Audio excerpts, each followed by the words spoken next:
Hey everyone, this is Advocate Priyanka and today we are going to do a very important topic of tort, that is foreign tort। जी हाँ, foreign taught का question जो है कई बार paper में देखा गया है। फॉरेन टॉट क्या है, किन केसेस में फॉरेन टॉट में डिफेंसेस मिल सकते हैं या कैसे कैसे आप इस पे अप्लाई कर सकते हैं।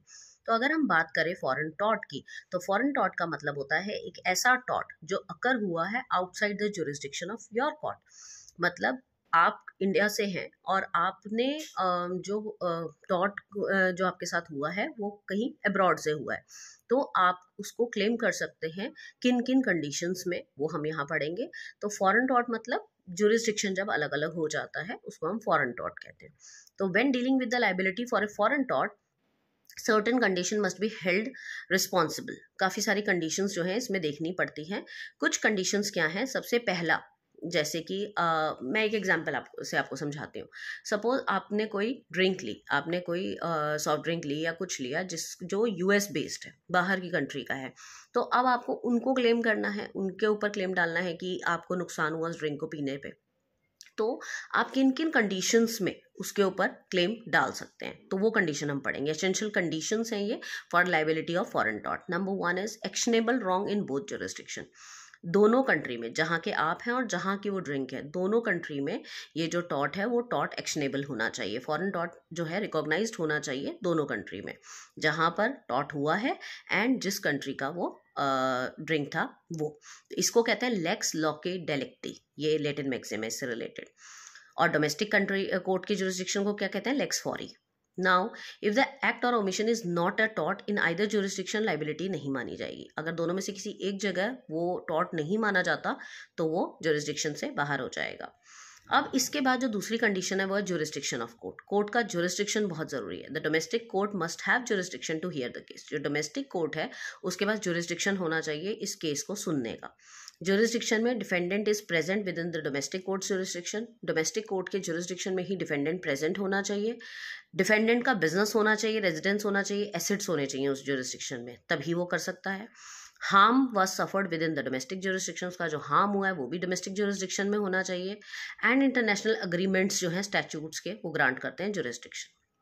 उसके बाद थर्ड है आपकी breach of duty and wrongful conduct. Defendant must have breached the legal duty. Defendant ने कोई लीगल ड्यूटी, जैसे उसका ड्यूटी था कि हाँ भी वो साफ सुथरा सामान दे और वो खराब था, तो वहां पर जो है own to the claimant under the applicable foreign और डोमेस्टिक लॉ, वो नहीं किया उसने। एंड रॉन्गफुल कंडक्ट किया उसने, जिसमें नेग्लिजेंस आ सकती है, डिफेमेशन आ सकता है, ट्रेसपास आ सकता है, टॉर्चर्स, कोई भी एक्ट आ सकता है। उसके बाद कैजुअल कनेक्शन होना चाहिए।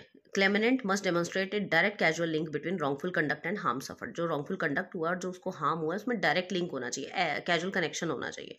Harm should not be too remote. Suppose ऐसा ना हो कि आपने कुछ और भी किया जिससे आपको हार्म हुआ बट आपने नाम डाल दिया इन लोगों का, नहीं। कैजुअल कनेक्शन होना चाहिए कि उस पर्टिकुलर ड्रिंक को पीने के बाद ही आपके साथ हार्म हुआ, जो भी हुआ। सपोज आपको हार्ट अटैक हुआ और वो किसी और रीजन से भी हो सकता है, तो there is no casual connection.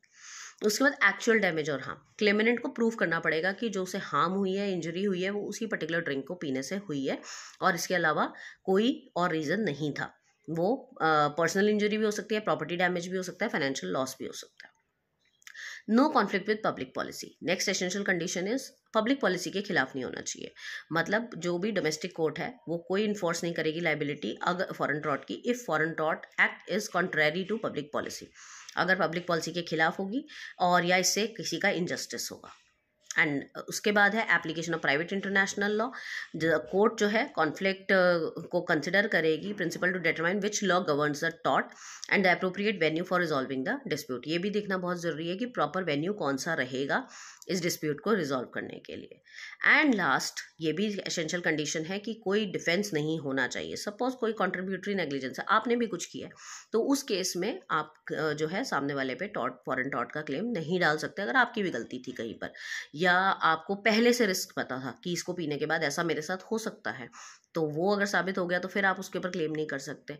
या आपके पास इम्यूनिटी थी under foreign international law, sovereign immunity जिसको हम कहते हैं। तो ये सारे एसेंशियल कंडीशन है जिसके अंडर आप जो है फॉरेन टॉर्ट को क्लेम कर सकते हैं या नहीं कर सकते हैं। अब एग्जाम्पल में यही दिया हुआ है कि जैसे कि एक इंसान इंडिया में रहता है और उसको कोई डिफेक्टिव प्रोडक्ट जो यूएस बेस्ड था उसकी वजह से नुकसान हुआ, तो एक्शनेबल है कि नहीं है, जो रिस्ट्रिक्शन है कि नहीं है, ब्रीच ऑफ ड्यूटी है कि नहीं है, कोई हार्म आपको प्रूव करना पड़ेगा, एंड कोई पब्लिक पॉलिसी के खिलाफ ना हो, ये सारी चीज़ें। इसके अलावा आप इसको कुछ केस लॉज से भी सपोर्ट कर सकते हैं, जैसे कि फिलिप्स वर्सेस आयरे, ठीक है, उसके बाद boys versus Chaplin and Kuwait Airways and Iraqi Airways 2002 का केस लॉ है, बहुत ही अच्छा केस लॉ है, इसको आप पढ़ सकते हैं। तो these all are the essential condition for foreign टॉट। तो ये क्वेश्चन बहुत ही अच्छा क्वेश्चन है, अगर पेपर में आ जाए तो it is very easy to appear in this question. तो यू कैन ईजिली एक्सप्लेन, पहले तो टॉट एक्सप्लेन कर दीजिए, फिर फॉरेन टॉट को एक्सप्लेन कर दीजिए, जुरिस्डिक्शन को एक्सप्लेन कर दीजिए, फिर ये नेसेसरी कंडीशन को एक्सप्लेन करके लास्ट में आप केस लॉ समझा सकते हैं। तो काफ़ी अच्छा क्वेश्चन बन जाएगा 20 मार्क्स के लिए भी। If you will try hard you can easily do this paper. Taught का पेपर सबसे आसान पेपर होता है, क्योंकि इसमें आप बहुत सारी चीज़ें अपने आप भी बनाकर लिख सकते हैं if you have knowledge of the concept. तो you can check the playlist for other topics and you can study hard. In case of any doubt, you can drop a message on 9953308400. Bye, all the best.